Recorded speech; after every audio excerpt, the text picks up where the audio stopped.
Hello everybody, welcome to my channel. Thank you so much for watching this video. This is not a video I typically do.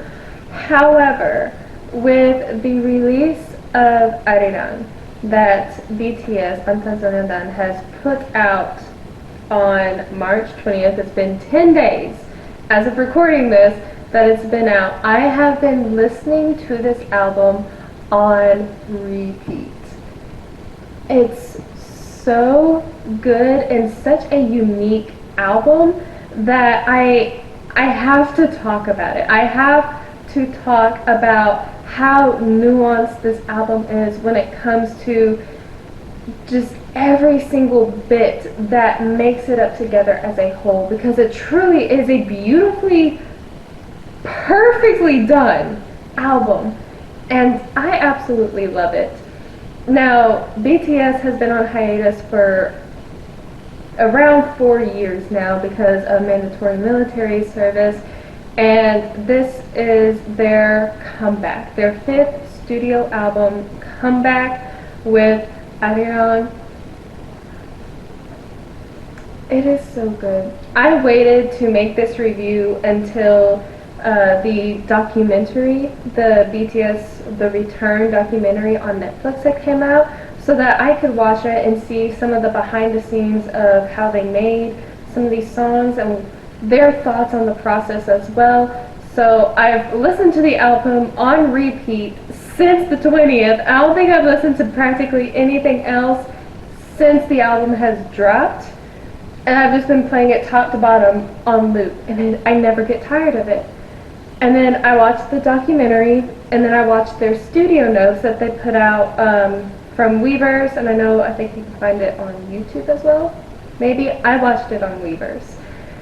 And this is so fun for me because, one, as an author, as an artist myself, being able to see another artist, whether it's a different genre, different medium, or what, seeing another artist put something out that they're so happy with, so proud of, and have worked so hard for, is such an amazing thing, especially when it is done in the caliber of what Arirang is.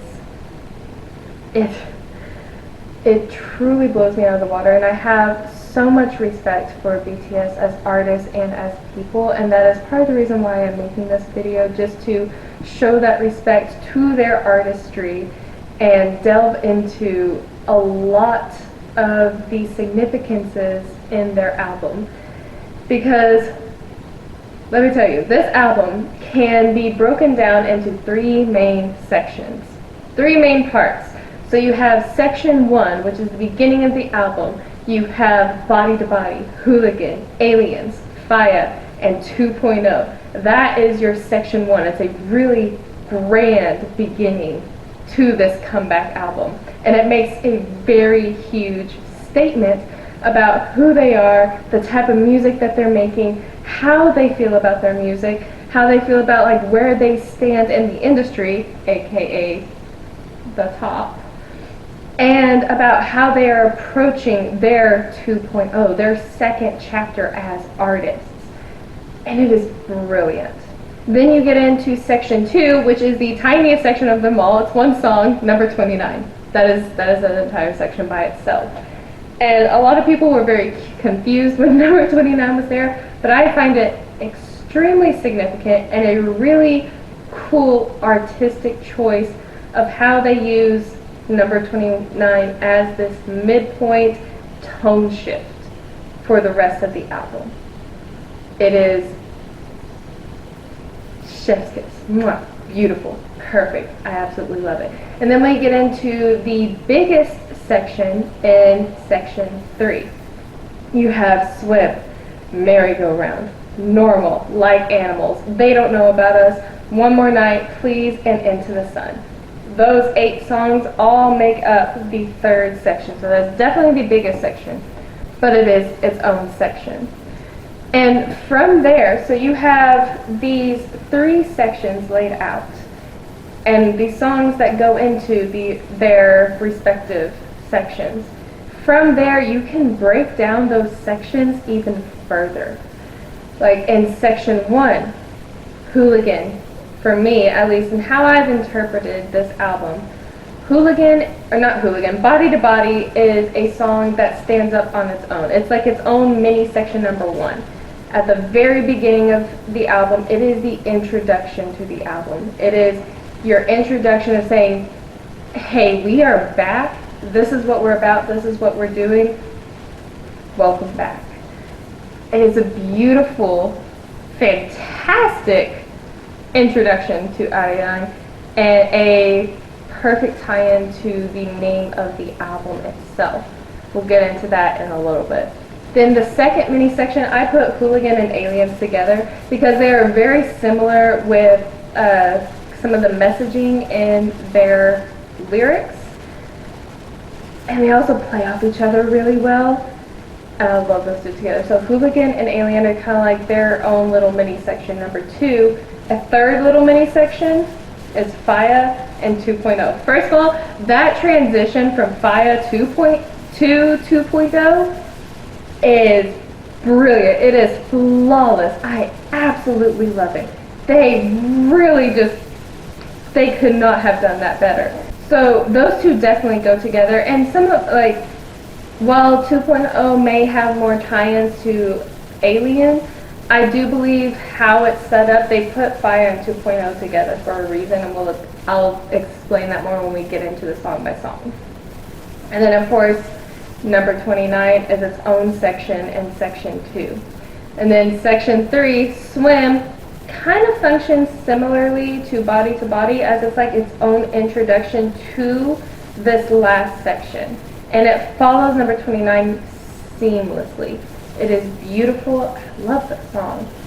So Swim starts it off, and then you have a mini section number 2 with Merry-Go-Round, Normal, Like Animals, and They Don't Know About Us. These 4 songs go together for sure because they all talk about very similar ideas and concepts. These are very introspective and emotional songs, but they are approached in different fashions. But I do believe that's why they are paired the way they are and organized the way they are in the album. We'll get into that too. And then you get One More Night and Please as its own section because those songs are connected. Those 2 songs are connected. One More Night is literally about not wanting to be woken up from a fantasy, wanting to remain where they are with this person, and then Please is literally about someone begging you not to leave. The 2 are connected. They go side by side with one another perfectly. And then we get a grand finale of a send-off with one of my favorite songs on the album, with the last mini section of section 3 with Into the Sun. I am so excited to talk about that song. Oh, it is so good. So those are the section breakdowns. Section 1 is more hype. It's dynamic. It's got a lot of confidence, not cockiness. Confidence. There is a difference, and they do that difference very well. They're not being cocky about anything. They're just being confident, and they know who they are. And there's this sense of celebration in section 1. Section 2, that is the tone shift. That is that silence, and it also includes culture. And that silence is so beautiful because not a lot of people know how to make silence work for them. In art, you have blank spaces and negative spaces that an artist can use on a canvas or in any sort of like artistic medium. And when they do, it hits a lot harder. And with authors and novels, you can utilize silence in similar fashions, but we don't see it done as often as it could be. And I really love and appreciate that BTS knows how to make the silence work for them. It's so good. It's such a beautiful mood shift and tone shift in this album. And then section 3, again, it's more personal, it's more emotional. You get that thoughtful introspection in this, and then you also get a lot of desire in this. Tons of different desires in a lot of different forms, but it's there. And then you also have this overflowing feeling and emotion of love coming into this as well, and that kind of ties up the album and kind of loops it and brings it back together so it's very cohesive.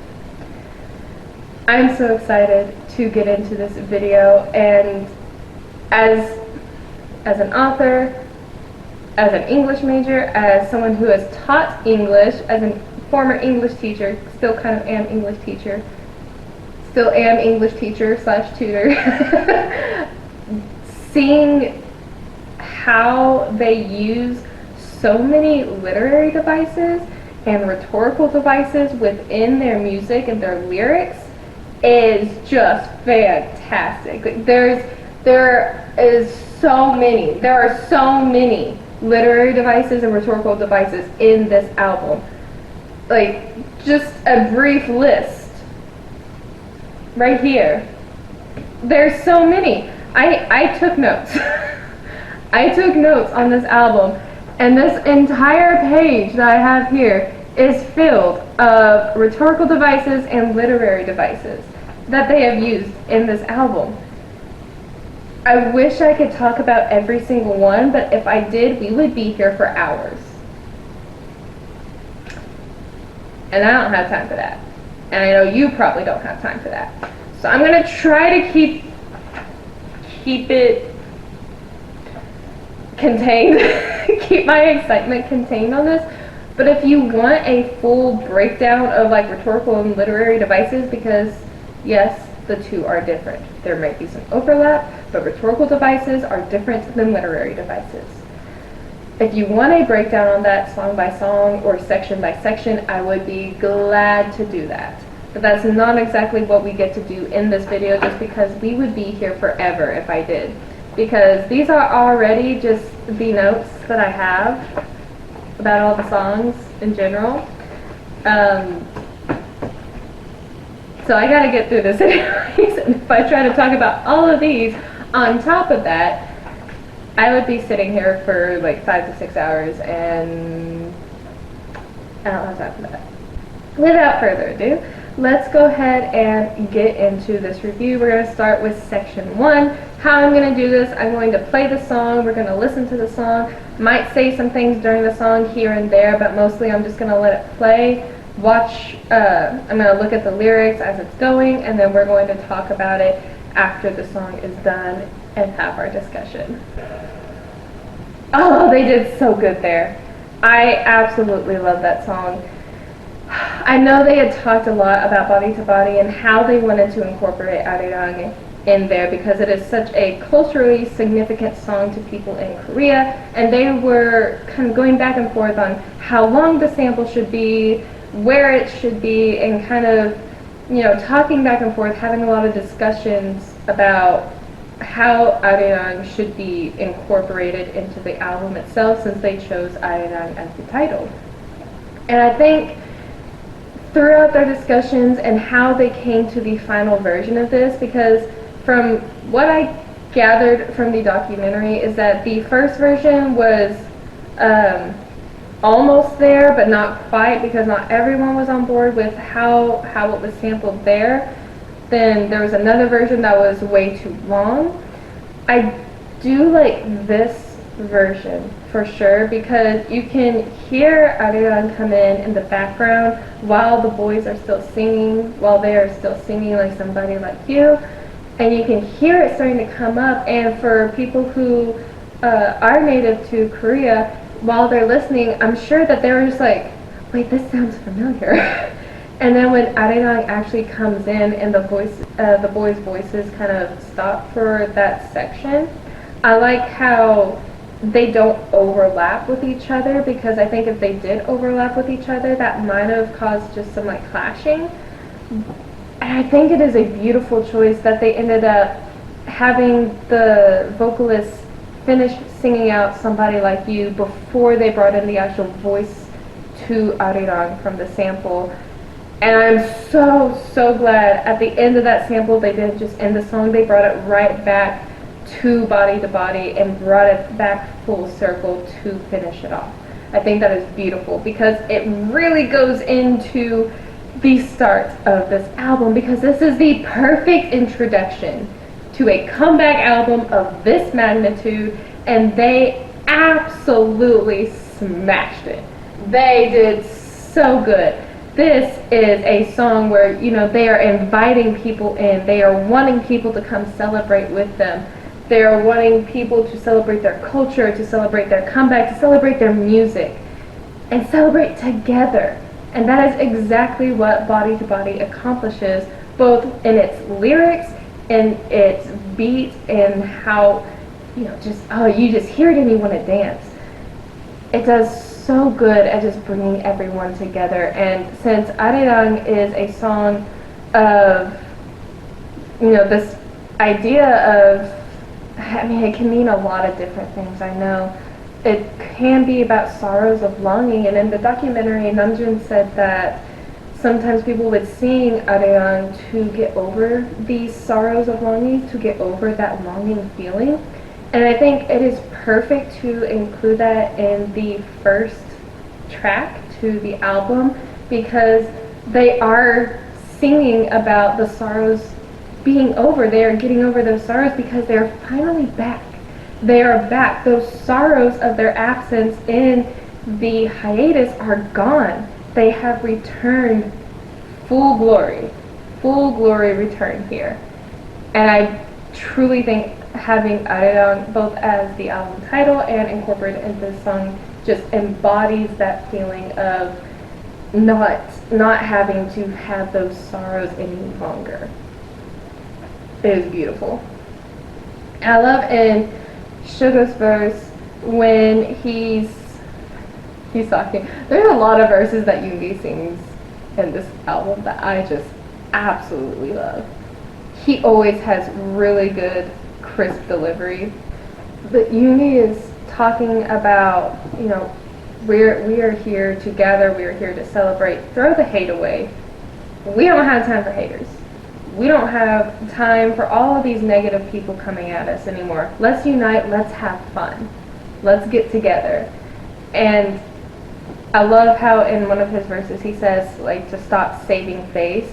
And it kind of goes along with this idea of a facade being in place, which is a really cool motif that repeats itself throughout the entire album, is this idea of this facade that people have up. And it's really cool that he's like, throw it away. Like, stop trying to save face, stop trying to pretend, stop trying to act. Just have fun. Accept it and have fun. And J-Hope echoes that in his verse as well. When he's talking, it seems like he's more talking to the fans in his verse, especially like talking about the bond between the fans and the artists, and really like enhancing the stadium vibe and the atmosphere of the stadium that they're wanting to be in, that they're missing, and that they're wanting this environment to be built on. And then I love his challenge. He switches it to a challenge to haters, saying you can either see about it or you can read about it. Saying like, this is happening one way or another. You can either get in on the fun and enjoy it, or you can just read about it online. So good. I absolutely love it. But that is Body to Body. I really love how even in Namjoon's verse, he really brings everyone in with his message, especially with how he's talking about like, hey, I've got my eyes on everyone up here. Like, I see everyone around me. Let's get closer. Let's have fun. Let's enjoy this moment, because this moment may not last forever, but it's gonna last for tonight. So let's have fun. Perfect opener to their album, and I absolutely love it. And then we get into Hooligan. Hooligan is that song. It's so good. First of all, speaking of the title, the fact that they named it Hooligan is so fun to me. Because typically when you talk about hooligan, like, oh, they're acting like a bunch of hooligans. It's not always used in a positive connotation. And the fact that they've changed it to a positive connotation in this song, to be like, yeah, we are absolutely killing these beats. our music is amazing, we're acting crazy, we're acting like hooligans because our beats are crazy, our lyrics are crazy, our music's crazy. We are that crazy in like the best way possible. And I absolutely love it. I love how they kind of change this perceived notion of a word and use it to their benefit to accept this as like part of their identity. Like, yeah, we are hooligans and we're doing great. What about it? It's so good. And first of all, the beat is insane. I love the little instrumental at the first, and then it just starts to fade out slowly and slowly. And then the knife sounds, the nice clacking. Oh, I love that because it is such a artistic way to include that almost kind of like a metaphor of that they cooked. They're eating it up. They're cooking. And it's so fun. I absolutely love that they did that. And the laughing that they include, I know in like the studio notes and everything that they were saying, the laughing was really hard to do because of how they had to do it. But they do it so well, and I actually love that they stuck with it because that laughing is almost like a mimicry to an instrument, almost like a drum sound, like the but instead of like adding an instrument in there, they add their voices instead. And I really, really like that. That's so cool and a really niche thing to do, including laughter into your track in such a cool way. And also I think the laughter doubles as a little bit of a way to clap back at people who have doubted them along the way. That's kind of them laughing in the faces of people who have hated them over the years. And I love in this song the references that they add in to other cultural references. When they start singing about Chopped and Screwed in the chorus, it is a really cool reference to the hip-hop scene down in Houston, where they would use that phrase a lot. I really like that they added that in there, especially knowing that some of BTS's roots come from like the hip-hop R&B sound. So I really like that cohesiveness that they added into the song in such a fun way. And then I also like in Sugar's verse, when he's talking about going crazy, he says, I go loco. He also says like El Cucoy, which in Portugal folklore is a folkloric monster that is similar to the boogeyman that we have here. And it's so fun that he makes that connection in the reference here, because he's not saying that he is a boogeyman that like comes and snatches children like El Cucoy does, but he's kind of using it in reference of being like that crazy hooligan person that people have said in a negative way, and yet he's using it in a positive connotation here. It's just really fun to see how they use these cultural references to further make their point about something. And then the rhythm in this song, particularly in Hooligan, is fantastic. The way J-Hope switches from English to Korean and goes back and forth with the words at the ends of his lines to make them rhyme with one another is so amazing. And I love that when he's singing, he says the word ursu, which in Korean is an interjection that is used to express excitement. And again, it's just something really cool that he uses to rhyme with everything else he's saying, but in that same moment he's also expressing this excitement that they have for this album, for their songs. And I really like how he incorporates both sides so well into this song. And I think this song is truly at its core a statement about their advancement in music and with their album, because they talked a lot about how this was a different sound for them, that this wasn't going to sound exactly like everything else, all the other music that they've done in the past. This is a new chapter for them, and they are growing as artists, and that's exactly what you want for artists because even as people, if you don't grow over time, that's not a good thing. You're supposed to grow, you're supposed to develop, and especially if you have a craft like artists do, you are supposed to develop in that craft and grow more in it and want to get better and change things and try new things out. BTS have always been kind of trailblazers in that sense that they're always trying new things out. And now here they are changing that sound again while still having some of their roots in place and being authentic to themselves. It's really such a good song, and it's so catchy. I absolutely love singing it. And the best I can. I'm not a singer for a reason, but I love singing it in the car and just wherever I am. And now that leads us to the next one, which is Aliens. This is such a fun song, and I paired it together with Hooligan in the breakdown of the sections because both in Hooligan and in Aliens, one, they're talking about how they've come back for the K-pop industry and that they are greater than the K-pop industry, essentially in the sense of how Suga is saying like, oh, everything's so boring and lame. Here we are, like, we're coming to the stadium, gather up, let's get excited. And they're calling out the fact that the K-pop industry has kind of always treated them as outsiders, and this is my interpretation of it at least, is this is their way of calling out the industry, the haters and the skeptics that have always been against them since their debut. In the sense of like, yes, we're different. Yes, we get treated different. Yeah, we're like aliens to you. So what? And instead of using it as a negative, just like with Hooligan, they switch that to a very positive connotation and use the word alien as a good thing. Saying, yes, we are different. We are the standard.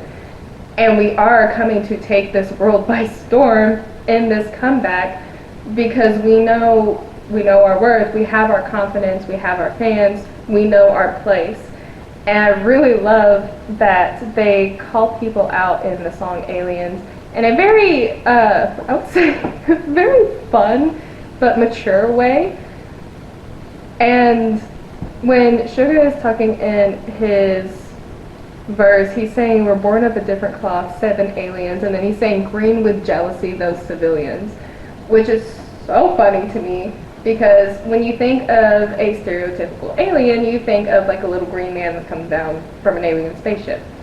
So the fact that he's also saying they're green with jealousy, essentially turning that negative connotation of aliens back to the people who have hated on them while maintaining that positive connotation for themselves.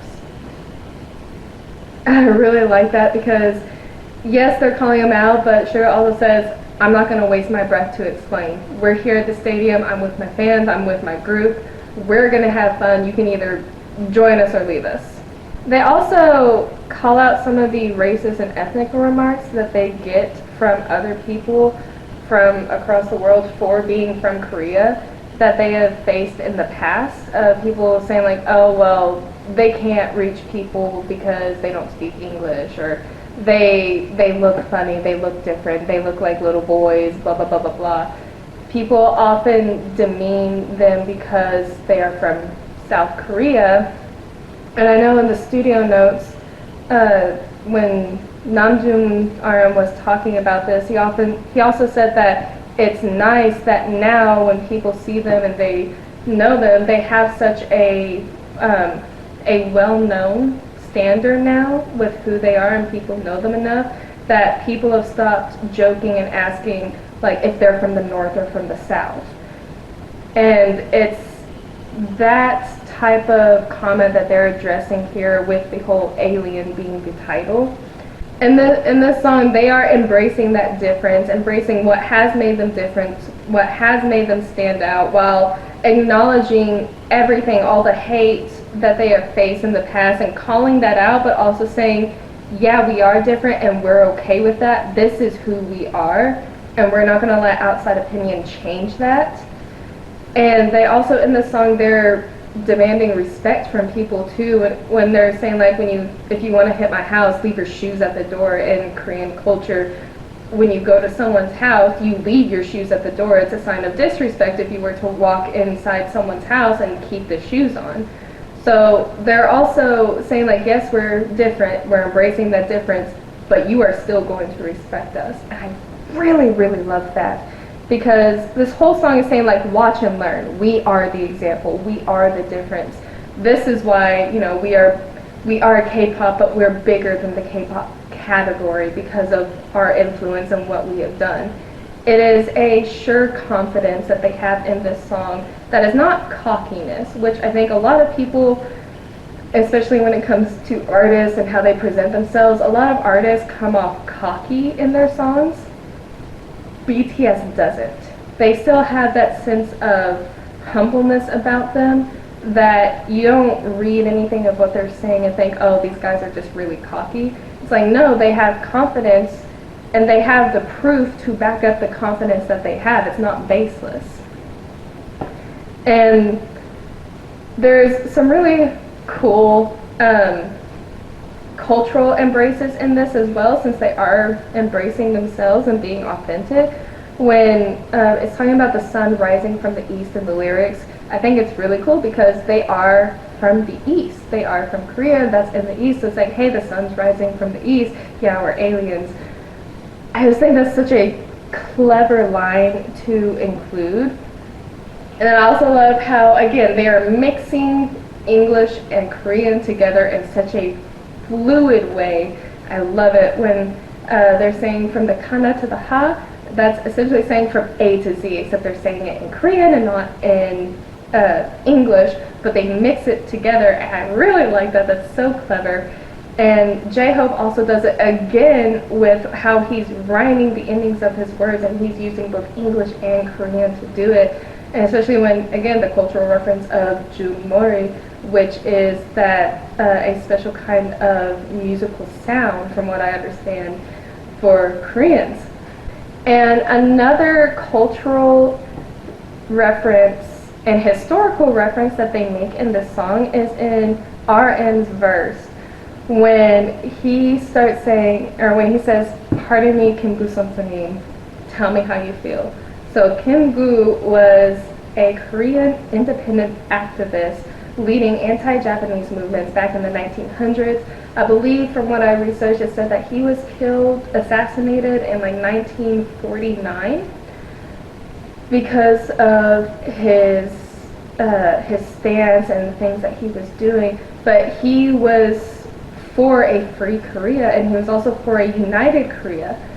And it's so cool to see how they are continuing to input their roots of where they were born, where they're from, and using that as part of their identity. Not all of their identity, because they are still very individualistic as a group, but they're using it as like, yes, this is the roots of who we are. And I love that Namjoon chooses to use Kim-gu specifically, because I feel like that's a very deep meaning and connection of mentioning an activist who was famous for wanting freedom and unification in a song about people being alienated and people being treated differently and outcasts.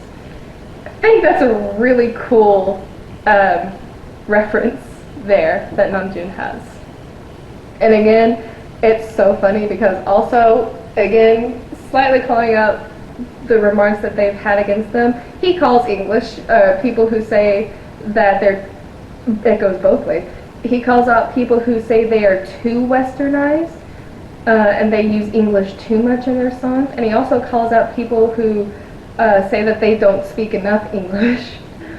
And I love how he calls both of them out simultaneously with his one verse, saying like, I'm the only one who speaks English, but that's how we kill.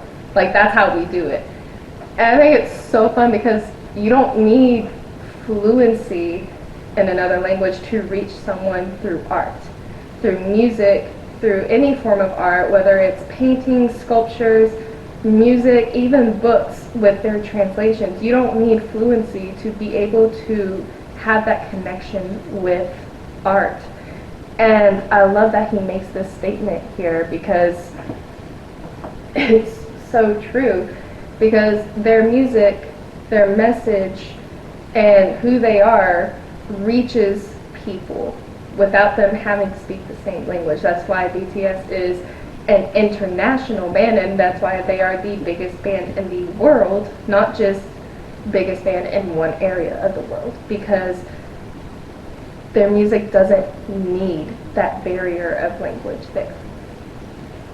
And then the last part of the song is just such an impact statement by saying like ha tu, which is 1 2, and saying, oh, we'll land on it, like we'll land everywhere across the world. We'll stand there, like we aren't gonna back down, and then we'll put our stamp on it. It's literally about stamping their identity on the world with this comeback, with their music and with their sound, and embracing themselves fully for who they are, how they've changed, and how they're continuing to grow.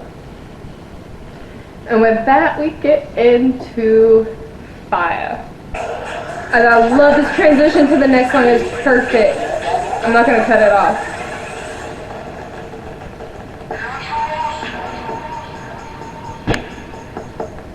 That is how you transition into the next song on your album.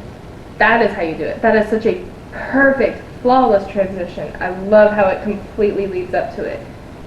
So good. Oh, Fire is just one of those songs where, like, it is a fun song that you are supposed to hear in a stadium during a concert, where it is like, let's get excited, let's have fun, let's move, let's dance, let's just celebrate together, let's have a party together. It's essentially that vibe, and there's so many fun references in here, like the I go full Thriller tonight with that Michael Jackson reference that the vocalist sing, and then with the Britney reference as well that follows it with the hit me with it one more time instead of hit me baby one more time. That caught me off guard the first time I heard it. I was not expecting a Britney reference, and I laughed so hard when I heard that. It's so fun. It's such a good song, and it's really engaging. And I love Suga's verse in this song because he talked about it when during the studio notes and they were discussing this song. He said that he intentionally wrote the lyrics of this song to be lighthearted and so that people would kind of laugh at it a little bit, in the sense of like, oh, this is really fun and funny. And he totally nailed the vibe, especially when he is saying that it's so hot that they won't need a heated seat even in the dead of winter. It's like, yeah, you're not gonna need any heat warmers here. We're gonna warm you up plenty. It's so funny and such a fun way to engage with the audience. And this song is just to unite everyone together. That's all this song is. And I love that it leads straight into 2.0, which is what we're about to play, because it really just it's like it gasses people up for this next song. I do think one more note before we go to 2.0, that in Fire they talk about it's 200 degrees. I think it's really funny because we don't know if it's 200 degrees Fahrenheit or Celsius, but 200 degrees Fahrenheit is almost close to the boiling point of water, not quite there, but 200 degrees is hot enough to burn off a lot of fats and start burning a lot of fat, which to me is really funny because they're essentially saying like, yeah, let's jump, let's get excited, you're gonna burn off a lot of fat because of how hot this is gonna get while we're dancing. I don't know if I overthought that, but I think it's funny, and I think it goes with the song. So let's go into 2.0. Oh, that's such a fun song. True, it is the culmination of section 1 and the first part of the album, because they're coming in and saying like, oh, people think that there's going to be a next BTS, they think that there's going to always be someone who's going to surpass them, and you know, while they were away in the military and during their hiatus of almost 4 years, people were always going to say, oh, like BTS isn't going to be able to come back, there's always going to be, BTS has been replaced, there's not going to be as big of a hype around them anymore. And 2.0 squashes that so easy by saying like, oh, it's not easy to do what we've done. We gave you 4 years to do it and you didn't do it. we're coming back to reclaim our title as the best, as if it ever left them, but that's besides the point. They're here to claim it again, and titling the song 2.0 when they've been talking about how they want this to be like their chapter 2, their next chapter of their artistic career, is perfect. It has that beautiful symmetry of being called 2.0 and saying, yes, we're back, and we're back, and we're going to put our mark back on the map.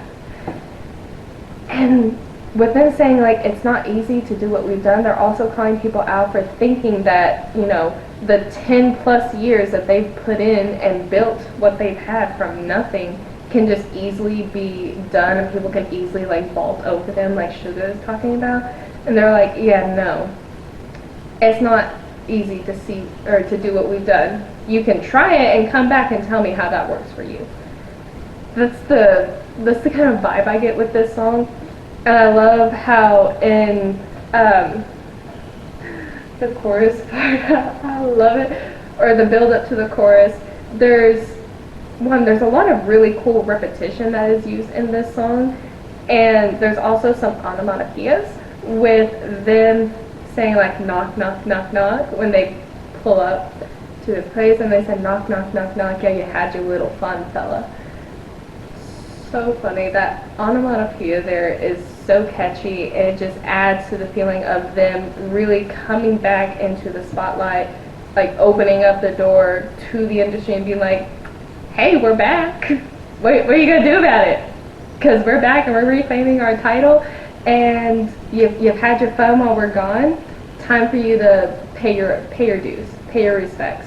And that's what Namjoon is saying in his verse when he's saying, you know, time to pay your debt, fear me or fear me not. Really love how he switches up the flow in the song too, when he starts off with the pop, pop, pop, pop, and pop again is another onomatopoeia that mimics a sound, and he changes the flow of the song with the repetitive pops here, and then that flow switch ends after his verse is over, and it goes back into like the chorus, pre-chorus. It's so good. So good.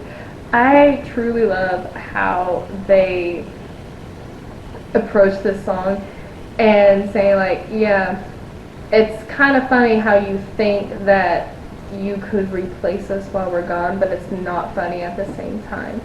And so by saying like, you know how we do, like, you know how we do things, you know what we've done, you know how we've built ourselves, and that's exactly what we're coming back to do.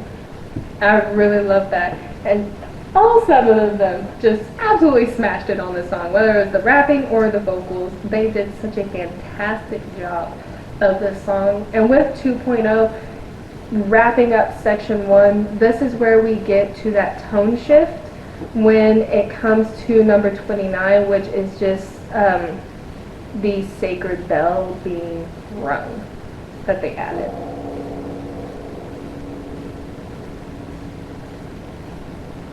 Yes.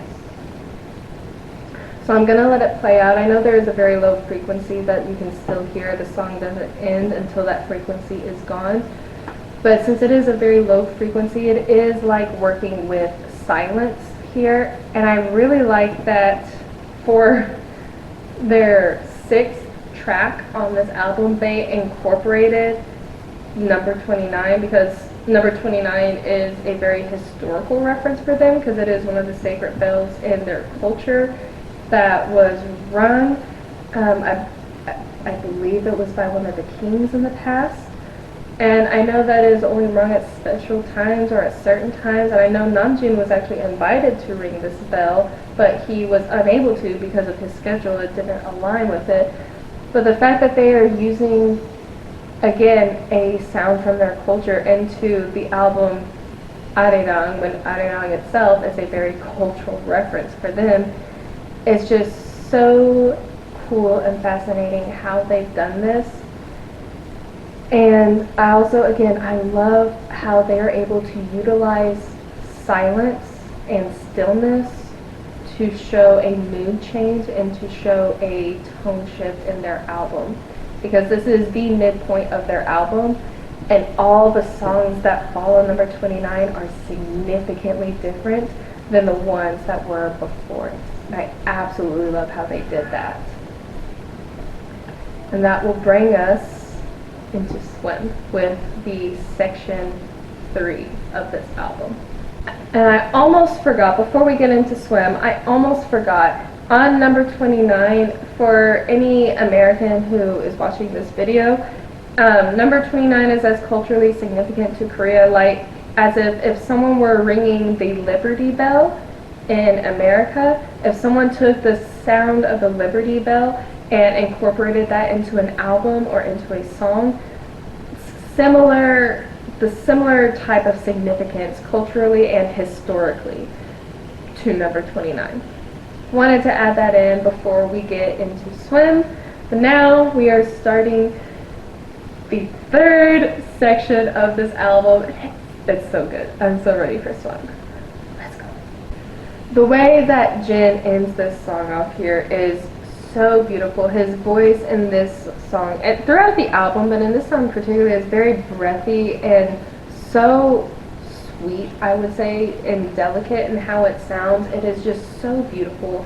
And then pairing it with Taeyong's voice right before it, that kind of deeper tone, is just so soothing. It is a very soothing way to kind of gently guide the song to its completion.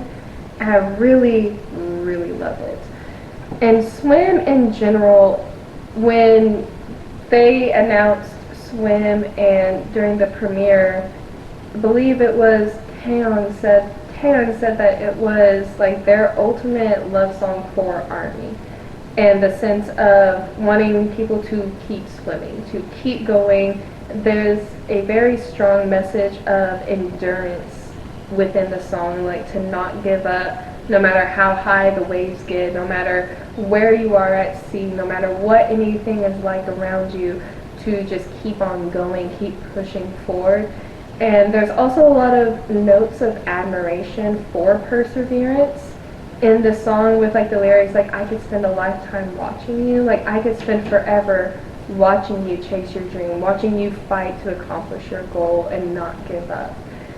So there's this really heavy tone of admiration in this song as well, and I think it's really beautiful. And even if you didn't take it as a love song to ARMY, you can still say that it is a very beautifully dedicated song to someone or something, that you are watching someone strive for success, strive to attain a goal or a dream, and you are watching over them, you are with them, kind of saying like, I'm here watching over you, guiding you, like I could spend forever watching you chase your dreams and accomplish your dreams. Just keep going, don't give up.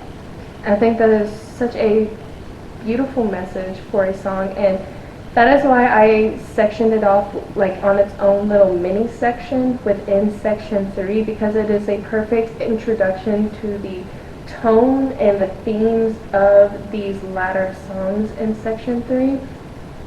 And there's also a lot of really beautiful imagery and symbolism within this song too. The imagery of when Jungkook is saying like, right here with the moon and the sharks, I don't have to think about a thing, all I want to do is swim. When he's talking about the moon itself is a really cool symbol of light, of like this illuminating night piercing through the darkness. And then you have the opposite of that with a shark, which for many people, when you think of a shark, you can think of something lurking beneath the water that can potentially be very deadly, very dangerous. So you have this peaceful light that's illuminating the darkness on one hand, and then you have this danger lurking beneath. And on either side of that, you still have Jungkook in the middle singing like, whether it's with the moon or the sharks, I don't have to think about a thing, I'm staying right here, I'm staying with you, let's just keep swimming, let's keep going. I really like that, the kind of juxtaposition of extremes of peace versus danger, and saying like, no matter which one it is, we are still going to be in this together. And I just really, really love that. And then in, is it a Yoongi verse? Let me see. Yoongi's verse is really sweet lyrically as well, saying like, taking off the ground, I never get cold feet. Sitting on the shore, now I'm ready for the whole sea. First of all, the rhyme is immaculate, but for the saying like, sitting on the shore, now I'm ready for the whole sea, like the shore in retrospect to the sea is so small, but because he knows what's out on the sea or who's out on the sea, it doesn't matter how grand the sea is. He's like, yeah, I'm ready for all of it because I know you're going to be there. And I think it's really, really cool. And talking about like the high waves, like I can feel the high waves coming, but why are you running away? Like, don't run away from the high waves, just keep on going. You can go right through them, right into them. Just keep on pressing forward. So it really is just a beautiful song of admiration, of perseverance and endurance. And I love that they dedicated this to ARMY, but outside of that, it is still just a beautiful song just standing by itself. And I know they went back and forth a lot in the documentary on choosing this as their title track, because usually they have a lot of upbeat tempo songs when they're doing like these explosive dances, and Section 1 is full of songs where they can do these explosive dances in, and they chose to do Swim instead as their title track. And I actually really like that because they were wanting to do something different with this album and show a more mature side to themselves. And I think by choosing Swim as the title track, while they still have a dance to it, it's a little slower and a lot more graceful. I do think it does successfully show this new mature side of themselves that they were wanting to portray with this album. As I love that they chose this as the title track. And that brings us into number 8, Merry-Go-Round. I love that song, and I actually really love how it ends, because it ends differently than the beginning. And with the whole theme of the song being a merry-go-round, being trapped in a cycle that you can't break, this song itself and how it is musically put breaks the cycle at the end. I'll go over how that's really important, especially with how Namjoon ends his verse, and the last line of his verse before the song ends, that kind of signifies the hope at the end of this cycle.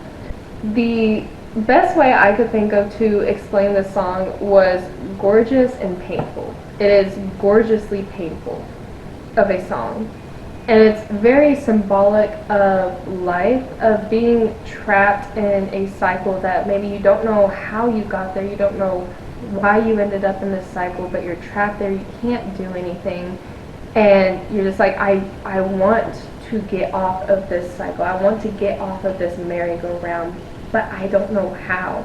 Did I do this? Like, am I the only one to blame? Maybe I did this to myself. How did I do this to myself? It's so relatable because I think everyone at some point in their life has felt trapped in a cycle, whether of their own creation. I mean, most cycles are of your own creation, but whether it's one that they intentionally started and realized, oh, I don't know what why I'm doing this, or it was one that you didn't even realize that you were being caught in a cycle until you realize it, and then you're like, how am I supposed to get out? Like, how do I stop this cycle? And the theme of trying to break a cycle in this song is so sad because of how the lyrics are saying, like, I wish I could tell you it's over. I wish I could walk away from pain, but I can't. For BTS as a song, I think this also can talk about some of the pain and some of the cycles that they go through as artists and as people in the spotlight. That and it kind of goes along with what is talked about in Normal and They Don't Know About Us, which we're going to be getting into soon. But this idea that the way they often get treated by people is so normalized that it has created this cycle of pain for them as well, that they wish that they could walk away from. But how do you escape that cycle when you're the one in the spotlight, or you're the one who has, made these choices to put yourself in the spotlight because you're a musician or because you're an artist, because you've made these choices? Doesn't mean it's good or anything like that. It doesn't mean it's their fault, but it's kind of like the how how can I stop this? How can I still live my life and do what I want with my life without being trapped in such a horrible cycle? And the similes that are used here, like when they say my life is like a broken roller coaster, that's really harsh because, one, either people don't ride broken roller coasters, they are abandoned, or if you don't realize a roller coaster is broken, that is a very dangerous ride to get on. It's a very dangerous experience. So it could go one of two ways, saying like my life is like this abandoned part that people don't pay attention to anymore, or it could also be saying like my life is in a dangerous area because of this cycle. I'm in this dangerous spot that I can't get out of. Either way, a very haunting simile here. And there's a lot of repetition that takes place in the song musically but lyrically as well, and I think that is very intentional. I know there's been a lot of repetition on this album, and I truly think BTS has mastered the use of repetition here because there are many different ways to use repetition without something sounding boring or repetitive in that sense. They use it so well and in so many different ways and meanings that nothing about the repetition they use feels repetitive. It just adds to the sense of emotion to their songs, whichever song that it is. And I love how Suga's verse is so rough when he's saying he can't tell the difference if this is a merry-go-round or a hamster wheel. Like, what's the difference between the two? When a hamster wheel, like, am I running on a wheel? Am I going to run myself to death? Is it the same as being stuck here on this merry-go-round? Which is so sad. And then, because he's saying, like, even though I've grown up, my worries are still the same. Like, the worries that I have still haven't changed. And it's the same routine all the time. It doesn't matter what it is. When he says, racing through a labyrinth of questions with no answers. That is a line for all the overthinkers out there. Me included. It is so sad. And I love how at the end of his verse, when he repeats da, the da in Korean means either all, or it means do. I think either of those meanings could apply to this lyric when he's saying everyone's putting on smiles pretending to be fine, and it says da. To me, that's saying, like, if it's like that repeated all, could be like everyone. So all of us are trapped here, and it's like repeating it, kind of like cementing, like we're all here, we're all stuck, we're all trapped. And if it's do, you have a similar sense of saying like do, like everyone's putting on fake smiles, like do something about this. We have to act to get out of this cycle. I really like that, and it's so sad. And it's all of this is, especially in Hobie's verse, there's this like sense of pretending and wishing that this whole thing would end. And that sense of pretending in Suga's verse and with J-Hope, again, goes back to this whole idea of a facade, this motif that's kind of comes up every so often in this album of people pretending that either they're fine when they're not, pretending to be mad or hating when they're not, like pretending to be something they're not. And here, the pretending could be a sense of self-preservation, because if you don't pretend, like you are overly aware of the rut in the cycle that you're trapped in, and it could just weigh down and crush somebody. And then wishing it could end with J-Hope's verse there near the end, when he says, I'm falling apart, still bound to the ground, stuck in a loop that just won't stop. And then he says, the child inside me is crying out, I've had more than enough of this spin. And he ends it out by saying, please take me out, Ma. So it brings it back to that like almost childlike sense of fear and the childlike need and desire for someone's parents, like, Mom, Dad, please help me, like, help me get out of this. And I think that really, really puts the nail on the head of how deep this song goes and how stuck in this rut, in this cycle that they are. And it's just, this song lyrically is so heavy, but it's so good. And Namjoon's parts, the thoughts, how, oh, there's so much in Namjoon's verse that I want to get into. It says, he's like, thoughts on thoughts, like thinking about thinking, overthinking. I'm trying to stop thinking about how to think. And it's just that constant trying to turn your brain off, but not being able to. And it's the way he says it, like thinking on thoughts, or thoughts on thoughts on thoughts on thoughts, being that embraces the repetitive or repetition theme in this song. And it just really just nails in the emphasis on the idea, this concept of the merry-go-round. And his verse is really heavy when, he starts it by saying, my bed is a coffin. Like, wow.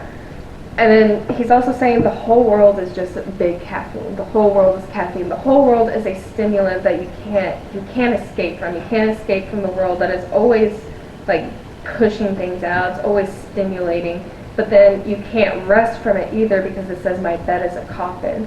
So he can't escape the world, but he can't rest either. So there's like almost, it's like a lose-lose situation. You have nowhere to go in this cycle that you're trapped in. And that's why you're thinking of thoughts and thoughts and thoughts, and then you're trying to think of how not to think about thoughts. And it feels like that cycle will never end. But then at the end of the song, while there's no resolution to the merry-go-round itself, there is a hint of hope and perseverance in Namjoon's ending words when he says, keep smiling till it's over. Part of it could be interpreting of like, put the facade, like put the mask back on, keep smiling, pretending it's okay until it's over, until you find a way to get out of it. Like keep pushing forward and pretending you're okay until you can find a way to truly be okay outside of this cycle. And then that coupled with the fact that the song, like a lot of songs, towards the end you loop back to the chorus and the chorus will repeat towards the end of the song, and that's how a song will end typically. This one doesn't. This one ends in the verse. This one ends with J-Hope and RM's verses, and it doesn't go back to the chorus. It breaks the cycle. It breaks out of the merry-go-round musically. I feel like that is very intentional, especially since Merry-Go-Round is the longest track on the album. It's just 2 seconds longer than Into the Sun is, but it is the longest track on the album. And I think that is really intentional because a song talking about cycles and trying to break a cycle being the longest song makes complete and total sense. And to follow the longest song by the ending track of Into the Sun being the next longest, also very significant. We'll get to that when we get to Into the Sun. But this song is so beautiful. And while there's no resolution, but it does feel like there is a break and a potential end to the loop with Namjoon's word at the end, and then how the song itself breaks out of the loop. And that leads us into the song Normal. That song. It is so good, but man does it hit. Man does it hit hard. This song is so full of irony, symbolism, and juxtaposition that it is just absolutely bonkers. And it really begs the question, like, through the metaphors, through the irony, through the symbolism, through the juxtaposition, it is all begging to ask the same question: what is normal? What is considered normal? Because what is normal to one person does not necessarily mean it is normal to another person. And for them, I think this is a very personal song to them, because they're asking, like, what is normal for us? Because they've said it before that, you know, even though their lives may look glamorous from the outside, inside it's really not. They have their struggles, the internal and external struggles that they face that people don't see, that people don't know about, and yet just because they don't know about them, people treat them so horribly. When it says at the very beginning, when Jungkook starts this, and he says kerosene, dopamine, chemical induced. First of all, kerosene is an outward source, you can say, of how these emotions kind of get tussled with each other. So kerosene is something that is outward because it's a flammable gas. It's something that can easily catch fire. And then dopamine is something inward that happens naturally inside someone's body. So it is like you have an outward conflict and you have an inward conflict, and then you have chemical induced, which could be both. You have chemical induced things that happen in our body on a regular occurrence. It's how our body functions. But then you have chemical induced things that happen outwardly as well. So it's a really interesting way to say, like, whether it is external or internal or both, yeah, we call this normal. Because when he says this line, he follows it with saying fantasy and fame, yeah, the things we choose. So this idea of something being outward and inward and both, followed by saying fantasy and fame, the things we choose. Like, do people choose the fantasy versions of themselves? Do they choose the fame? You know, what are their choices? And then it follows up with saying, show me hate, show me love, make me bulletproof. First of all, great juxtaposition there. Show me hate, show me love, and then make me bulletproof, which for BTS, their name in English means Bulletproof Boy Scouts. And they've always taken that very personally and said, like, yeah, we are bulletproof, but the fact that it is so literally internal with, like, oh, make me bulletproof, people use that as an excuse to attack them in so many different ways, to show them hate, show them love, and sometimes very twisted love at that. And then they say, yeah, we call this thing normal. This is normal to us, to have all this random hate, to have the love in between, to have these outward and internal forces coming at us. Yeah, this is normal for us. And it's really sad when you think about it, because, I mean, it's talked about a lot and they don't know about us too, but just because you are a fan of someone does not mean you actually know them on a personal level. Like, they are still individual humans that exist on their own. This is just their job. This is what they love to do. They love doing this, but that doesn't mean that they should be treated any differently than any other human should, just because of their job choice.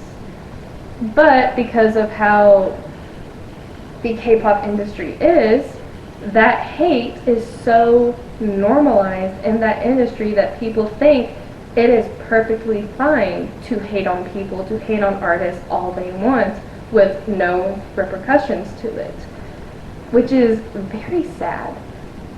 And that's where part of this irony comes into play, because they are addressing this in a way where it's kind of a critique, but it's also in a sense of, like, yeah, this is normal. We know this isn't going to change. This is our normal. This is what is normal to us. It's our fate. Which is still really sad, and that's how that irony fits in here. And when Jin comes in and he says that he doesn't know what he wants, he wishes he had a second just to turn him off. Like, it's like this plea for nothingness for a moment, for silence, for something to just, for everything to just stop so that he can just be him and not have anything else attached to it. And I think it's so sad, but also so telling that their mindset of how they get treated has matured as well through the years, and they know it shouldn't be normal, but they've accepted that it is normal.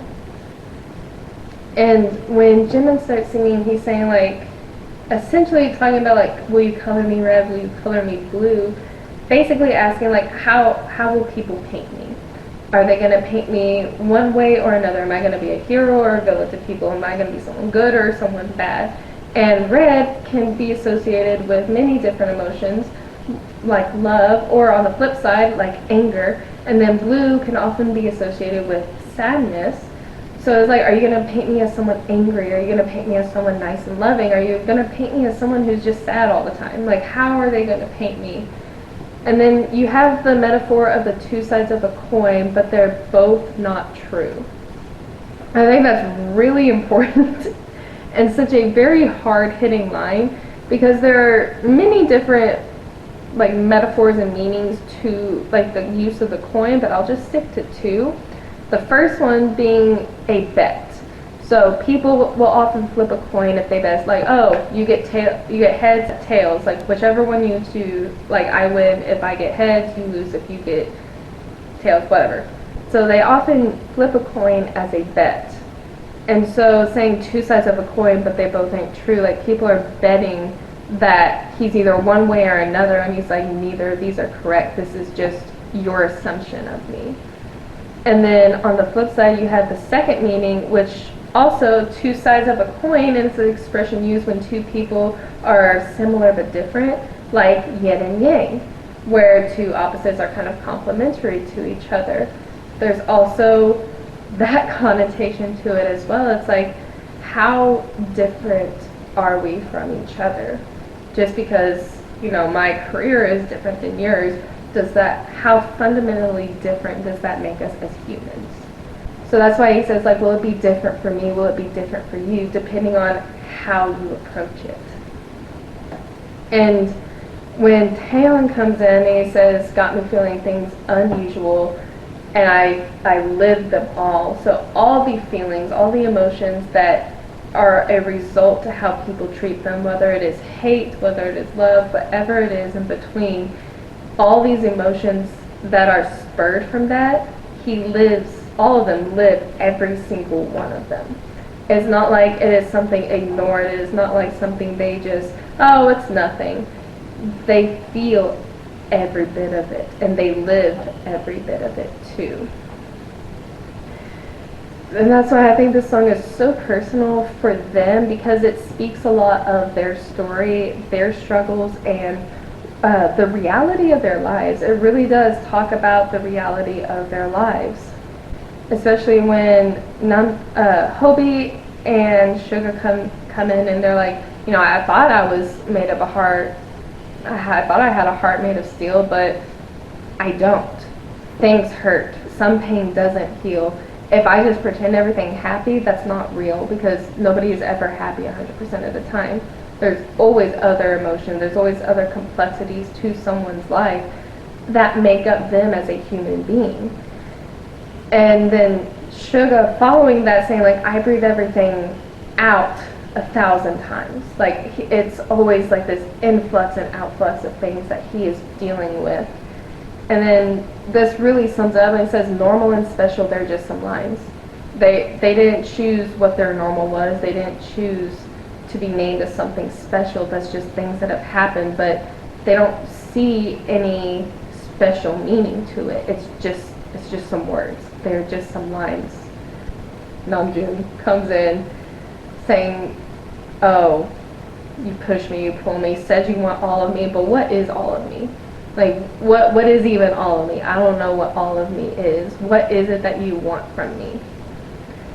That question you ask, like, what do you even want from me, is so telling. It's almost like a question to people who hate on them, but it's also maybe a question to maybe himself as well, like, what do I want from me?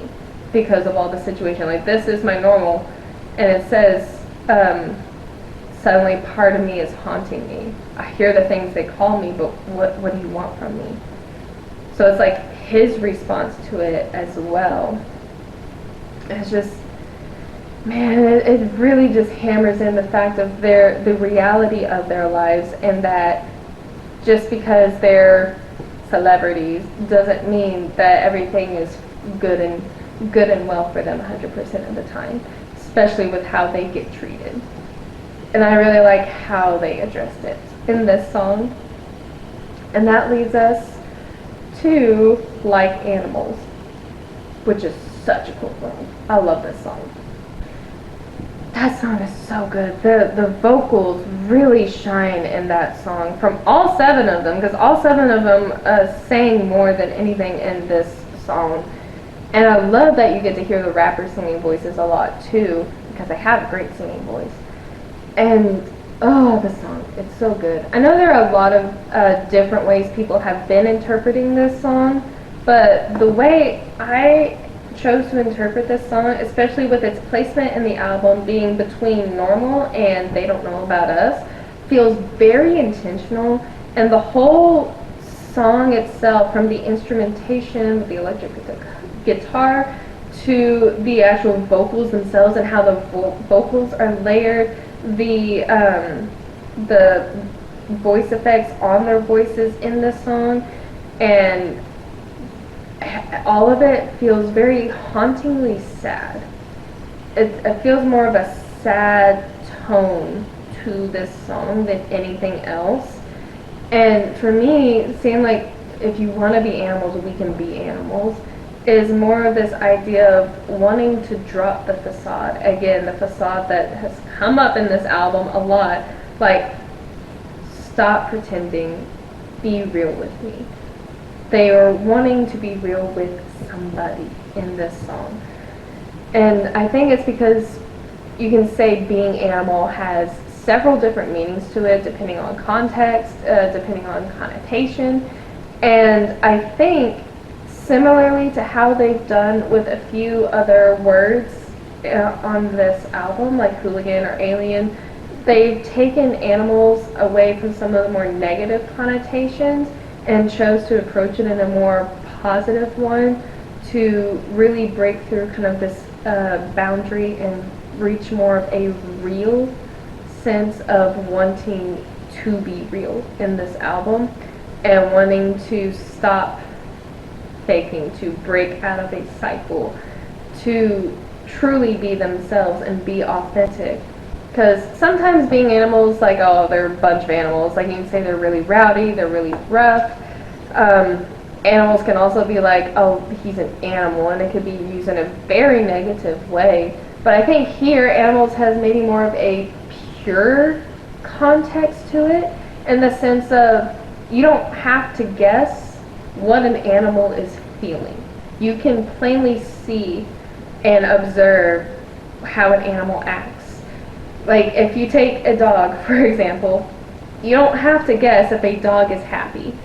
They will plainly show it to you through how they act, if the tail's wagging, tongue's out, lolling around. You will clearly be able to tell if the dog is happy. Same if a dog is sad, you will be able to see that they're sad.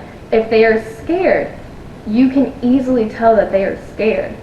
No matter what emotion it is, animals tend to purely express it because they don't have any need to hide it.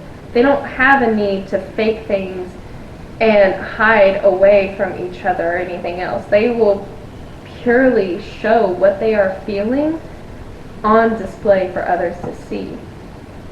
Even if you don't think of a dog, think of a cat. If the cat doesn't want you to pet it, it will very clearly tell you that it does not want to be pet. You don't have to guess with animals. And I think that's more of maybe the meaning in this song, is like, if you want to be real, if you want to drop the act and just show me your true emotions, let's do it. I will do that too. And I feel like this song is about being very bare and vulnerable with someone and kind of letting go of this control of life. Because oftentimes the more we try to control life, and to control how we approach life, the more life ends up controlling us, and the more it ends up backfiring on us. And that's why when Namjoon is saying there's beauty outside control, it's saying like let go. Like let go of this control, let go of this facade that you've been trying to put up for so long. Be real, be vulnerable. And it's really, not Namjoon, J-Hope really emphasizes that in his verse when he's saying like, caught you in the wild, with your claws sharp and your fangs out, none of us are tameable. All of us, maybe to our core in this sense, like have a little bit of that animalistic, like we want to show exactly how we feel, but sometimes we don't let ourselves. When he says none of us are tameable, it kind of speaks to that sense of like, stop acting. And this idea of like, who can ever fully be controlled? In that sense, it's like life cannot control you unless you allow it to control you. And a lot of times people do let that control them, and it controls the way they act, and it controls the way they approach life or approach people.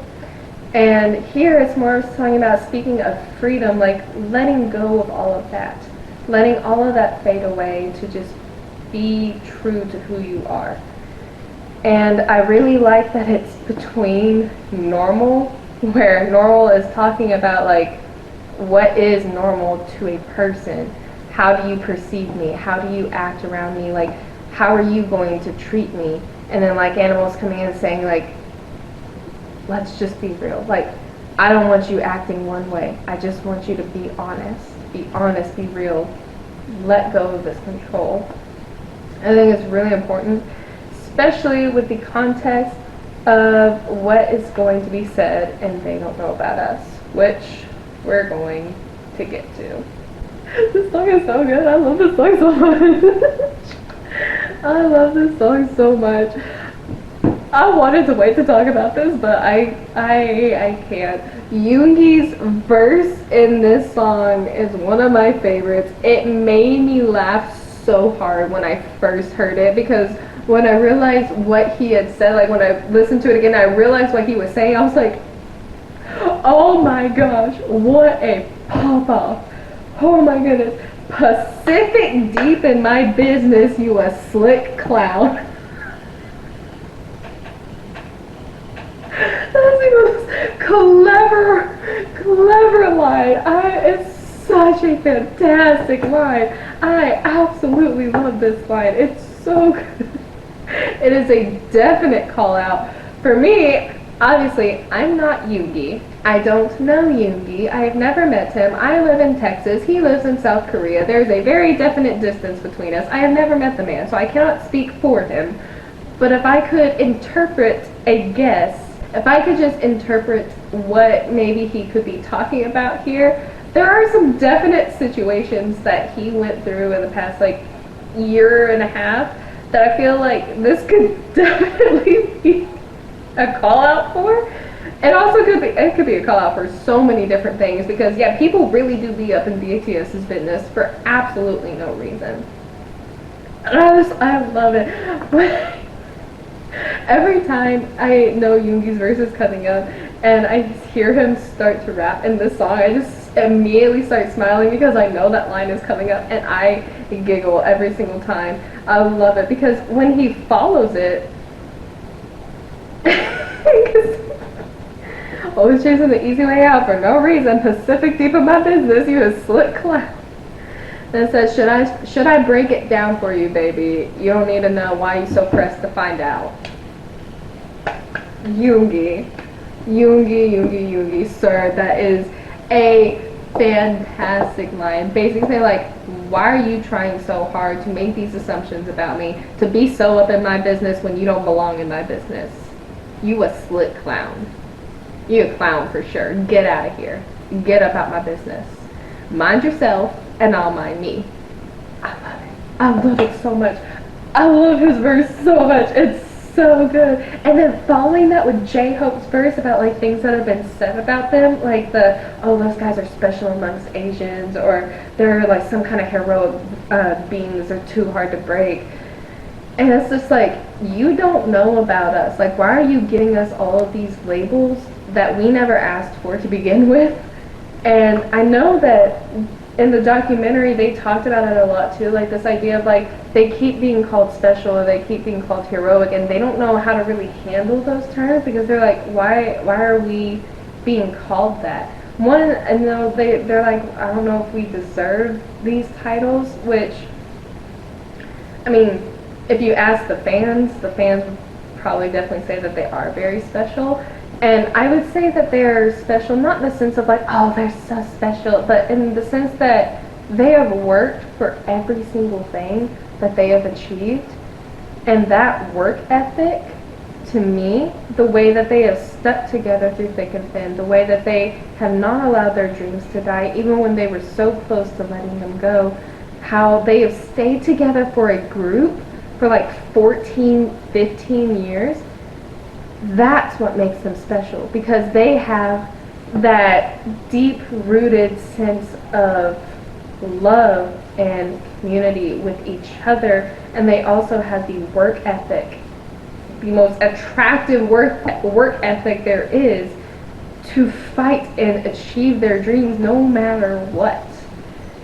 That, to me, is what makes them special in that sense. Not to place a title on them, but to say, like, not everybody can work as hard as BTS. Nobody has worked as hard as BTS has worked. And to me, that's what sets them apart, is their work. Not that, oh, it's because it's BTS, they deserve the hype. It's like, no, they worked for it. Their work shows their results. That's why they've earned what they've earned. That's what makes BTS BTS. Not a fancy title. It's their work. And how much they love and dedicate themselves to each other and to the fans. That's a once-in-a-lifetime type of artist, in my opinion. I love this song so much because it's also a color of like them saying like people don't really know who they are. They like, yes, you see what they've allowed you to see. You see what they present to you, and they are very authentic. They are truly just themselves, but that doesn't mean that we know everything about them either. Like, they are still private human beings. They still have a life of their own without their fans, and that is perfectly okay, and it should be normalized. Hint, hint. That's besides the point. But they're just saying, like, people want things from them without really caring about who they actually are. They have these preconceived notions about who BTS are, who BTS should be, and this whole song is saying, like, why are you placing all of these things on it? You don't know us. We are who we are. We are who we say we are. We are not who you say we are. I just absolutely love that. And Taeyang starting off this song, first of all, he sounds incredible on this song. Taeyang starting this song off saying, like, I can show you love if you wanna, like, if you wanna know me, what can I do for you? Like, the offer is there to get to know them, but nobody actually wants that. So when they ask, like, oh, like, what's so different about you? Why are you so different? He's like, I don't know how to answer that. I don't know. What do you mean different? And then Jungkook following that saying everybody hears the story that they want to. Like, they don't actually care to know the truth. They just want to hear what they want to hear. They want to take things out of context. They want to change things around to fit whatever narrative that they put on them and use that as the story as well. And that's why at the end, that's why I feel like he says, like, just shut up, because he's so sick of it. All of them have had really, really bad experiences with people taking things out of context or making up insane stories, insane theories, and using it to hurt them. And it could either go that Jungkook is saying, like, shut up in the sense of, like, that's what they're being told, like, he's being told, or in the sense of, like, shut up of, like, he's telling everyone else, like, just shut up, like, leave me alone, quit doing this to me.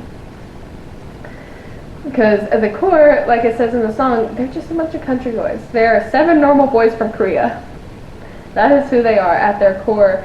But they keep getting treated differently in all sorts of manners.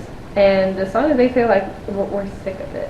We're sick of how you keep treating us, how we keep being treated and perceived by people who don't actually know who we are.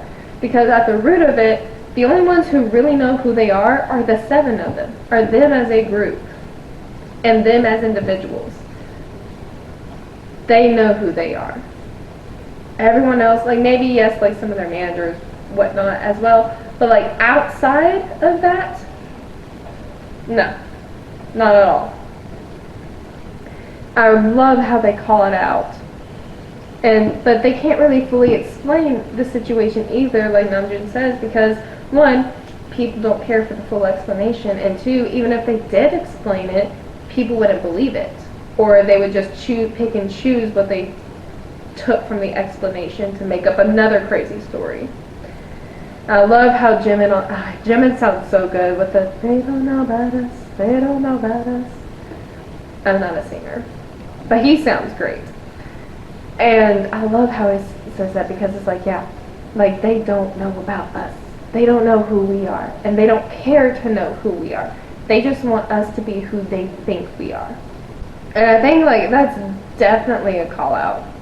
So much, especially when like on J-Hope's verse, he's like, we're just 7 people, like you said we've changed, we feel the same. To me, that's a mic drop moment, because that's been everywhere. BTS has changed, they're so different now, their music's different, they look different, they act different, blah blah blah blah. They're grown-ups, they're adults, they're men. God forbid they change from how they acted when they were 18. Their music has changed? You mean it's advanced and grown with them as they grow up? Wow, it's like an artist evolves over the years. Who would have thought? That's besides the point. I think it could be with that, but I also think it could be, again, with how I'm interpreting this, it could be a little dig at people who call themselves fans and actually aren't, but saying like, they've changed, and using that change to act differently or spread hate and everything about BTS. So BTS, who's always had a very strong connection to ARMY, sees that change as well and says, yeah, we feel the same. You've changed. You're the one who's changed. Yeah, you've changed. I think it could go either way, but you said we've changed, we feel the same is such a good line, because it's like, yeah, we have changed. We feel the same way. What about it? Change is good in people's lives. If you don't change and adapt and grow, you're just going to be stuck. you don't, like, people have to grow and mature and evolve as people. And especially for an artist, you don't want to follow an artist that puts out the same thing every single year. That's just not a good artist. You want an artist who is devoted to mastering their craft and evolving their craft and trying things new and wanting to get better at what they love. And you want them, even as people, to grow and evolve and get better and learn more and, be more mature, but still have a silly side, which they totally do. They are more mature now. But they still, at their heart, are country boys from Korea. They still have that same core personality that they always have. They just act a little different because they're grown men. Lord forbid, grown men act like grown men. That's besides the point. No, actually it's not. It is the point. But it's such a good song. I really, really love it. And I love how it sits right after Like Animals, because in Like Animals you have that really haunting vocal and sound, especially with Jin's like siren voice in Like Animals. It really has like that haunting of like, let's be real for a second, and it follows up that message of let's be real with saying, because you don't know about us. Like, drop the act, drop the facade. You could actually know the truth, but you don't want to know the truth because you just hear what you want to hear. You don't actually care about us. And it's such a good line. And again, I will never stop talking about this line. Yoongi's Pacific Deep in my business, you a slick clown, is gonna forever be iconic. Oh my gosh, I can't wait to sing that at the top of my lungs when I go see them in concert, because I will be singing that line full Korean, singing that at the top of my lungs. Yes, I will. Yes, I will. I'm going to have the most immaculate time doing it too. I love that line so much. And that leads us out of the second mini section, which was merry-go-round, normal, like animals, and they don't know about us. Those four, we finished up this section, and now we're moving into a different section with One More Night and Please, where it's more focused around love. That song is so good. Oh, stop. Please, it's not your turn. Wait. That song is so good. Like that, if you're looking for the love song on this album, this is your love song. What is your love song? It's One More Night. That is the love song on this album. I love it so much. It does. Again, it feels like it belongs in a romantic comedy. Like, I'm just picturing like a movie like Just Go With It, where they're friends, but like there's some tension there, and they're on this adventure, they're on this vacation and everything, and you know, things are happening, and they're at somewhere, the song is playing in the background, they're just kind of like grooving to it and like slowly getting closer together. I love it. I can totally see this playing out in a romantic comedy or like some sort of vacation getaway type of movie. I love it. It definitely has the right vibes, the right atmosphere, and the right lyrics for it. It's beautiful.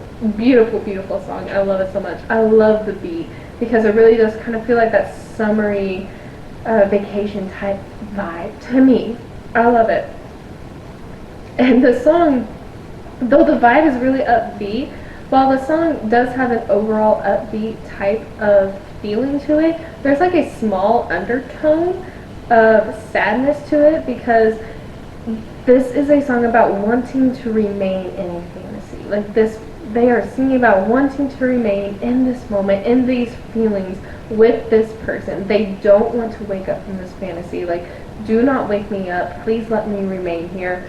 I just want to stay here forever. I want to stay with you in this moment, in these moments, how we're feeling for each other, and this place that we're at. I want to be here forever. Which is such a sweet sentiment, and you really get the feeling with that with the lyrics, like the 24 hours in the tub, 24 hours in your thoughts. First of all, it's not literally talking about being in a tub for 24 hours, because nobody's staying in a tub for 24 hours. One, you're going to be way too prudy. Two, it's kind of, that's not the point of that lyric. It's just like, when you think of like getting into a tub, you go into a tub to relax. It is a place of relaxation where you just get to let everything melt away, and you just get to sit back and you're like, ah, this is nice. This is a wonderful time. That's what it's talking about. It's talking about that sense of relaxation. And then following that with 24 hours of your thoughts, again, being with this person, wanting to understand this person, know what they're thinking about and how they perceive the world, how they think about things, because that is a beautiful type of connection, is knowing one another in an intimate sense of like knowing one another's thoughts, knowing how they feel about things, knowing how they look at things, and understanding that at the bottom of that. Like, knowing it's one thing, but understanding it is another. And that 24 hours with your thoughts kind of implies that they want that understanding, that next level intimacy of understanding this person that they are in this fantasy with. I think that's really beautiful. Since this song is about wishing to be with someone and it not changing, there's a lot of really cool references in here. With J-Hope saying it's a Midsummer's Night Dream.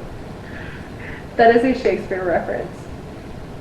I was not expecting the Shakespeare reference, but I got it, and the theme of wishing something not to change really fits in with the Midsummer's Night Dream reference.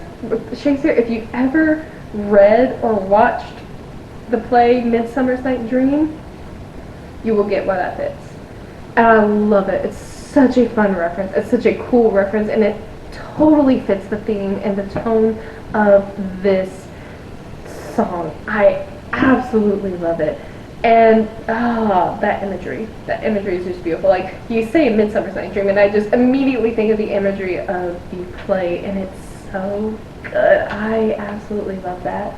This song has a lot of symbolism alongside of these references of like wanting to remain somewhere, and the symbolism itself of like being so devoted to someone. And because in the lyrics it's always you are my fantasy, but never I'm your fantasy. So it really shows that like next level devotion, care, admiration, and just complete utter desire to remain with this person, saying like, you are my fantasy, you're my fantasy, just over repeating that. Not necessarily saying that the other person doesn't feel that way, but there's more emphasis on the singer's perspective of it, saying like, you're my fantasy, you are the one that I want to keep. You know, no matter if you don't reciprocate it as much to me as I do to you, you are still my fantasy. I want to still remain in this moment with you. And I kind of add to that because in J-Hope's verse, after he's talking about, is it before he's talking about, no, it's right after he talks about Midsummer's Night Dream. He mentions moonlight, and he says, Selene, you resembled Selene. And Selene is a Greek, in Greek mythology, is a moon goddess.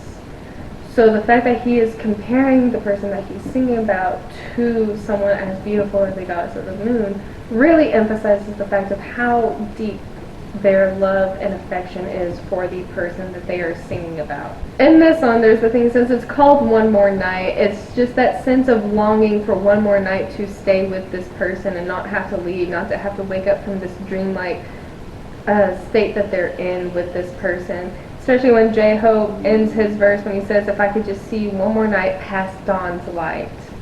Just this idea of like, just stay with me a little longer. Don't leave just yet. Let me remain in this fantasy just a little bit more. I really love that. There's a lot of beautiful imagery, symbolism in this song. And to me, I really love it because of the Midsummer's Night Dream reference from Shakespeare that this song has. And I absolutely love that. But that leads us right into Please, which is basically a couple to this. Oh, that song's so good. I love that song. And yeah, this song started me on this whole like analytical deep dive, and this is how everything came about. Because in this song, when it's the like pre-chorus of it, when it says, if you wanna, I'll do that thing for you, and then it says on the next line, I'll do a thing for you. I feel like that is such an intentional change of word choice that shows the layers of desperation and yearning in this song, because this is a song of yearning. If you want a song about yearning, this is that song. They're begging this person to stay with them, to not leave their side, to stay with them. And by saying, I'll do that thing for you, and then I'll do a thing for you, that is a demonstrative that shows proximity, like how close or far something is. And when it says, I'll do that thing, that is referring to something far. I'll do something far away, something very specific that is far away, like something really specific that you wanted, that is like this really big goal that was way out here. I'll do that for you. But then on the flip side, it says, I'll do a thing for you. A is an article that is a very broad and general article, so it's not talking about anything specific. So when it says, I'll do anything for you, almost saying like, I'll do anything, I will do anything for you. Which is, it just shows the levels of desperation to this yearning, because it starts off by saying something very specific that they will do, and then it starts saying something very general, and it changes, goes back and forth throughout this whole song. And I think that is so intentional, because it's like, no, like, I'll do something really specific that you've been wanting done, but then I'll do anything else. I'll do anything. I'll do whatever you want me to do. Just please don't leave. Please stay by my side. I love it. That is such a really clever way to play with word choice, especially in English. It's a really clever way to play with word choice to show two different meanings and enhance the layers and message of this song. I absolutely love how they've done that. And this song also is like, they will do anything and they will go anywhere to make sure that this person stays with them and to keep them with them. It doesn't matter to them. It doesn't matter if they're going to the depths to do it, or no matter where they're going, what they have to do, they'll do it. Like, in the chorus is saying, like, I am on my knees, please stay with me through my worst days, stay with me. And when it says, where is it? Yeah, it says, stay with me on my worst day, hold you even tighter right now, that all I want is you. Like, I just want you, like, just don't let me let go of you. Don't make me let go of you. Don't make me leave your side. All I want is to be with you. And I don't want this moment to end. Which is so cool as a concept in this song, and as a partner to the song One More Night, of being in that dreamlike state and that fantasy of like being with this person and not wanting to wake up from this dream and then going immediately to please, of saying, I don't want to go. Please don't make me leave. It's really cool how the songs go together so well. And in their studio notes, when they were talking about this song, they also said this song could be for ARMY as well, which in a sense does make sense with the fact that they, you know, especially since they were on hiatus for 4 years, that fear of maybe, are our fans going to wait for us? Are our fans going to wait for us to get back, or are they gonna leave? So the song saying like, please don't leave us, like, out, whatever you want, like, we'll make sure it happens so that you stay around, like, please don't leave us here, like, remain by our side, remain our fans, so that we can continue on our journey. I think that is also a really sweet message too. And even if it is for ARMY, when Namjoon says, hug me from the front, back, left, and right, it's talking about this warm embrace. And in the very first track, Body to Body, it's talking about that stadium feel and being in the stadium, where it's saying, I got, at the very end of the song, it's talking about like seeing everybody in the stadium, says you in the back and the front, or you at the sides, at the back and the front. So it's talking about the people all around him. And if please is a note to ARMY, it could also be like from the sides, the front, and the back of the people around them in the stadium.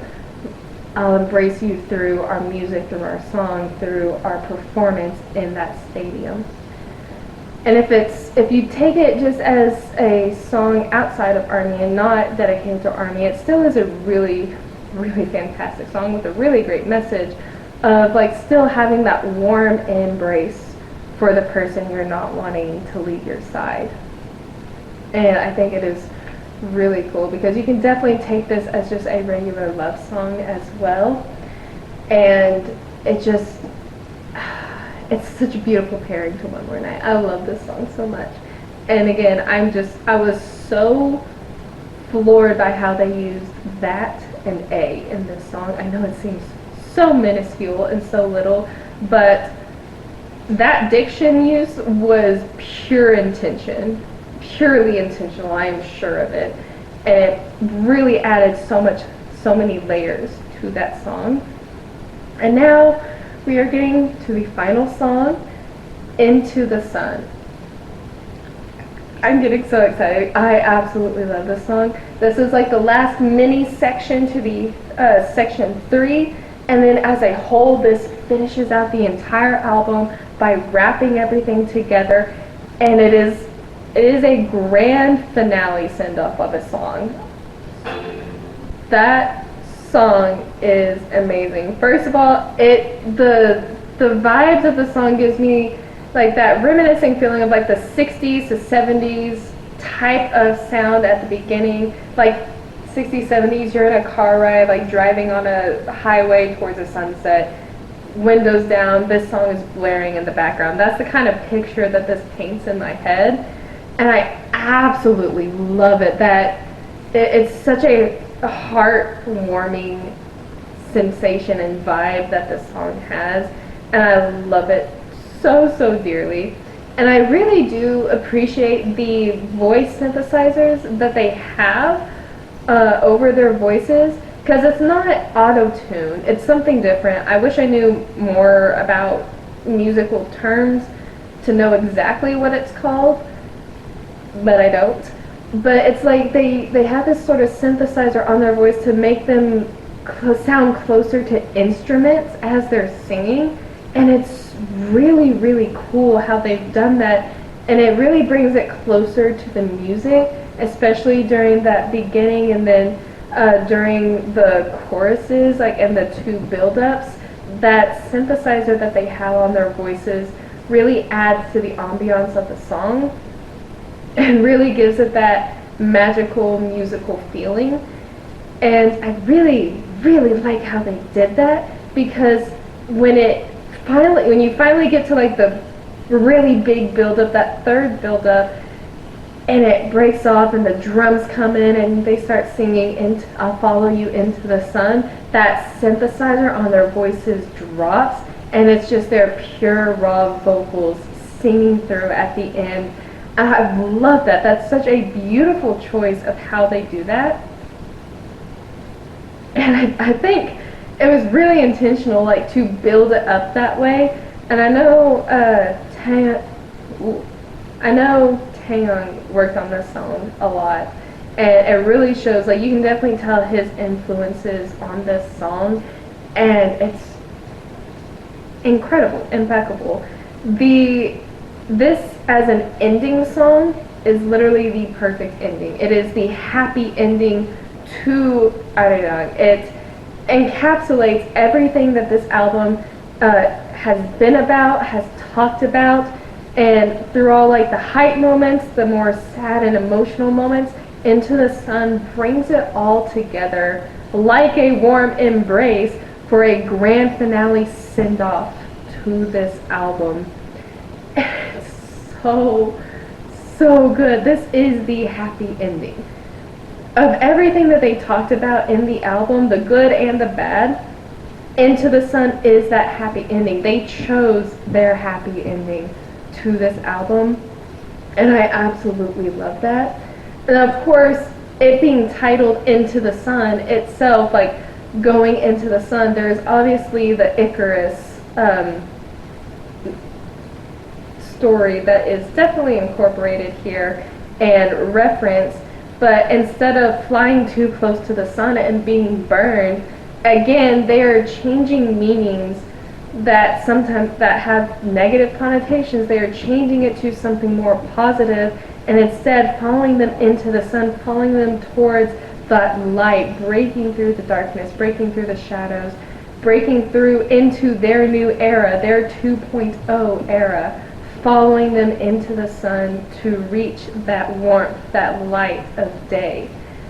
I absolutely love this song.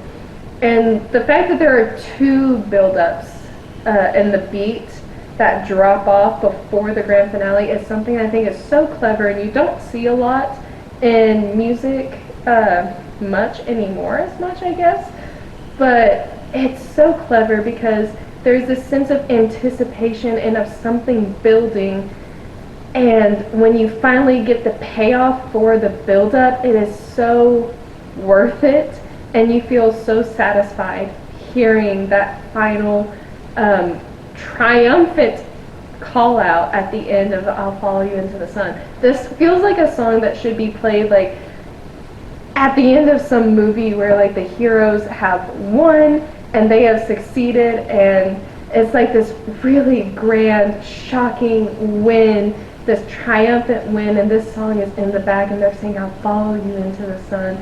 It's just, that's the type of like magnitude I feel in this song, and I absolutely love it. That's why it's one of my favorites on this album. And not to mention the lyrics themselves of this song, with like talking about, you know, the fires are never dying. Like, what we've started here, what we've begun is never gonna stop. Like, if you're ready, like, let's go together. I'll always be there with you.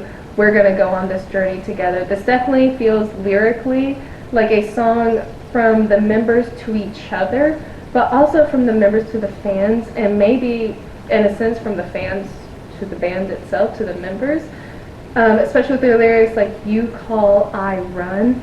So, you know, there's this sense of unity and togetherness that has been an overall theme in this album that was super present in part 1, in section 1, and again, Into the Sun wraps it all up, ties it all up together, and brings everything. So it's a very cohesive ending, a cohesive feel to this album. I love the lyrics like "You call, I run, dark days and find the sun." Like, doesn't matter how many dark days, I'll run through the dark days to find the sun.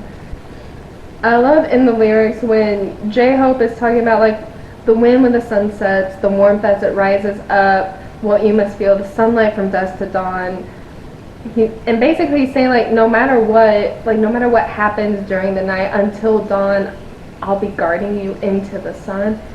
Such a poetic line. I love that imagery there and that symbolism of being like this person that is guarding and protecting someone, because we saw some of that same protectiveness in Swim with the message behind Swim, and again it's echoed in Into the Sun.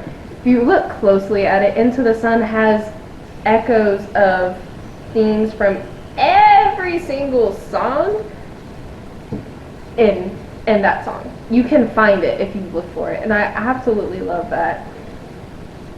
And you know, Yoongi's coming in saying like, don't be afraid, like remember, like this is only for a moment, like this darkness, this pain is only temporary, it's not gonna last, just wait and we'll find the sun, we will go into the sun. And Namjoon over here, I love his symbolism of the dog and the wolf, saying like the hour of the dog and the wolf, like from the day with the dog and wolf at night, no matter, you know, what the compasses of these broken beasts are, I will be there with you. Like we will face everything together, no matter what time, no matter what no matter what time it is, no matter what the situation is alike, no matter what the situation is like, we are going to get through this. And it says, I just want to go home to where you are, where the grass grows and the stars set. Please pass the fire into this oil. You are wonderful. The moon probably won't be coming out today. And the moon has been such a symbol in their album too, from One More Night to Swim, talking about the moon and this idea of like this light that illuminates darkness, and him saying the moon won't come out at all, emphasizing the point that they are going into the sun, into daylight, that they don't need something like the moon to illuminate the darkness they're in, because they have broken from that darkness and are in the light, like full daylight. I really love that. It's such a beautiful song and a fantastic grand finale ending. I love this song. I'm so glad they decided to have this song on the album and to end the album with this song. It is absolutely incredible.